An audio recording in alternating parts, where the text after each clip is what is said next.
Hello, it's the News Agenda for Friday, October 23rd, 2020. Happy TV talk show host day, me. Well, not quite me, I guess, but it's National iPod Day. Who has an iPod anymore? It's usually about the Zune now. Well, let's get to the news. Last night was, in fact, the beginning of the end of the presidential election. What can be said except that it was not as god-awful as the first one? And by that I mean in tone. What Trump said was painfully untruthful, and Joe Biden could complete a sentence without being interrupted. So there's that. Big deal. When these debates are over, everyone wants to know who won. Was it Biden's just adequate performance?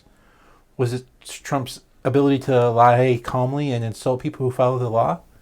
Who can really tell with these things? But what is clear that the people who won this debate is the American people, because we don't have to listen to any more of this shit.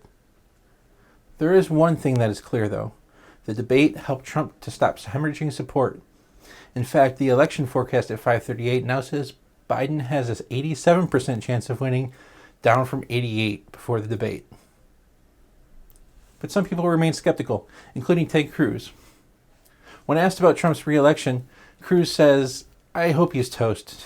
I mean, I might not care about what he said about my wife, but she hasn't had sex with me since." But that wasn't the only appearance that the president made news about. He walked out of a 60 Minutes interview. He then released a version of the interview that his team had made. In the video, the president can be seen using both hands to drink another glass of water. This reminded many people of a similar incident when he was addressing a military academy at West Point. A spokesman said yes, that the president used two hands, but this was heavy water given to him by his friend Vladimir Putin. Mr. Trump not only had problems holding his water, but his Twitter account as well. It was hacked by a Dutch hacker who offered to split the bill. The president had his password set to MAGA 2020, with an exclamation point, of course. There was no two-factor authorization. This same thing happened to President Trump in 2016 when his password was, and I'm not making this up, "You're fired." When asked about the password, Donald Trump stated, "I want it to be easy to remember, and I can't remember my kids' names anyway." Let's move on to something we will be hearing a lot about in the future: terrorism. A 19-year-old man was found in a van carrying guns and explosives. He had planned to assassinate Joe Biden.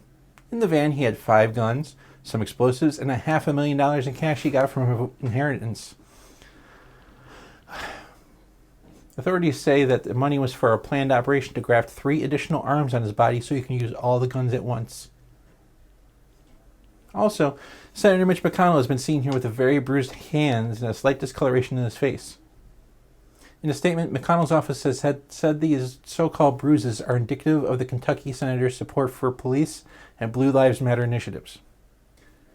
In celebrity news, noted debunker James Randi passed away the other day. This claim was met with skepticism, including by Christopher Hitchens. Mr. Hitchens, who reportedly died in 2011, released a statement that merely said, "Prove it." So that's the news agenda for Friday, October 23rd, 2020. I hope you remember that I will not have the news agenda on Monday because of my birthday. So we'll see you Wednesday. I want to take a moment to thank my patrons whose names are scrolling by right across now. You can join them at patreon.com/genderbent and get your name scrolling on the little scrolling thing. Or not. I don't have to put your name on this. It's fine, Anonymity is okay. See that person? They're anonymous. So until then, though, please like and subscribe, and please remember, I love you.